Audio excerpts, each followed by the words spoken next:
Il faut savoir que dès le mois de juin, on entend parler dans le dark web, dans le darknet, dans certains lieux dits VIP, où tout le monde n'y a pas accès, en tout cas pas ceux qui parlent trop sur les réseaux sociaux. Voilà, il y aurait en cours de vente ou en cours de négociation entre pirates, eh bien la diffusion de la base de données de Darty. Alors, au milieu de tout ça, des vraies fuites de données, des vraies exfiltrations, donc ça, c'est une autre histoire. Voilà, ces exfiltrations étaient fausses. Et je vais vous montrer le type d'outils que certains de ces malveillants utilisent. Ce site internet vous permet de faire quoi? Il s'appelle RDNGen. Alors si ça vous intéresse, hein, le nom de domaine c'est rndgen.com. Site tout à fait légal, hein, tout à fait licite. Il peut même vous être utile si jamais vous faites des tests base de données SQL ou que sais-je encore. Et donc du coup, ça va vous générer des fausses bases de données.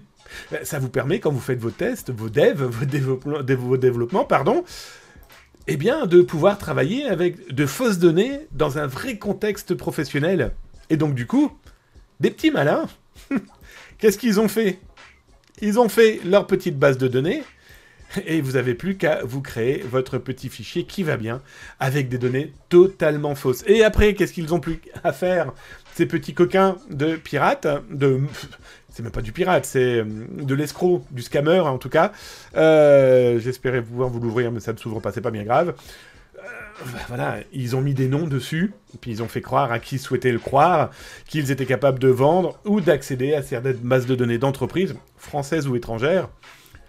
J'ai très honnête avec vous, hein, leur mission est tout simple, hein, ils se génèrent des bases de données qu'ils vont mettre sur des forums comme Whitesheet, hein, Whitesheet et comme l'ancien Red Forum et compagnie, c'est les pointes, c'est le sommet des icebergs, comme je le dis tout le temps, dont on ne connaît pas la profondeur de l'objet glacé en globalité. Donc je vous parle de ce qui est tout au fond, on ne sait pas sa profondeur.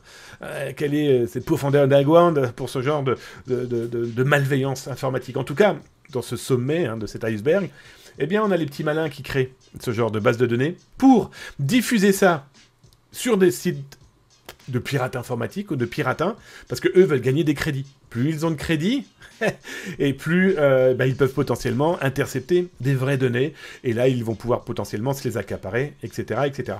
Voilà, je trouvais important cet exemple pour vous montrer que c'est pas parce que c'est écrit dans un forum de pirates, d'autant plus accessible à tout le monde, que l'information est vraie.